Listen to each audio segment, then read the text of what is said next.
কোমর থেকে ব্যথা পা পর্যন্ত নামছে, এটা সাধারণত কোনো কোমর ব্যথা না হতে পারে, হতে পারে সায়াটিকা। সায়াটিকা কি? সায়াটিকা আসলে কোনো ডিজিজ না, এটা সায়াটিকা নার্ভ ইরিটেশন বা কম্প্রেশনের কারণে হওয়া একটি সিমটম প্যাটার্ন। সায়াটিকা হলে পা পর্যন্ত ব্যথা কেন যায় বা ঝিরঝির কেন হয়? কারণ সায়াটিকা নার্ভ কোমর থেকে শুরু হয়ে নিতম্ব হয়ে পা পর্যন্ত যায়। এই নার্ভে চাপ পড়লে পেন পাথরের পুরো লেগ পর্যন্ত অনুভূত হতে পারে। সায়াটিকা পেন কেন হয়? এর কমন কজ রয়েছে, কিছু নির্দিষ্ট কারণ রয়েছে। Lumbar disc prolapse, disc bulge বা piriformis syndrome, spinal stenosis, prolong sitting, poor lifting mechanics. Sciatica pain কিভাবে বুঝবেন? এর লক্ষণ কি?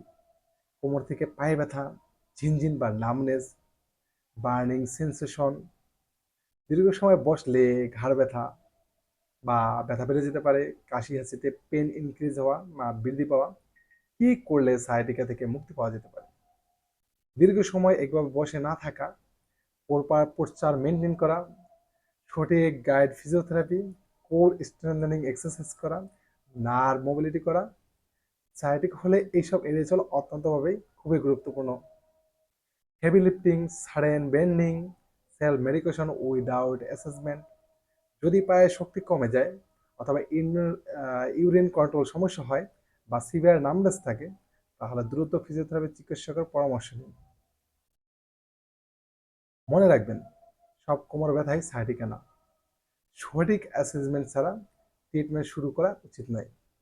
ভিডিওটি ভালো লাগলে অবশ্যই লাইক কমেন্ট শেয়ার করে অন্যকে জানার সুযোগ করে দিবেন। ধন্যবাদ।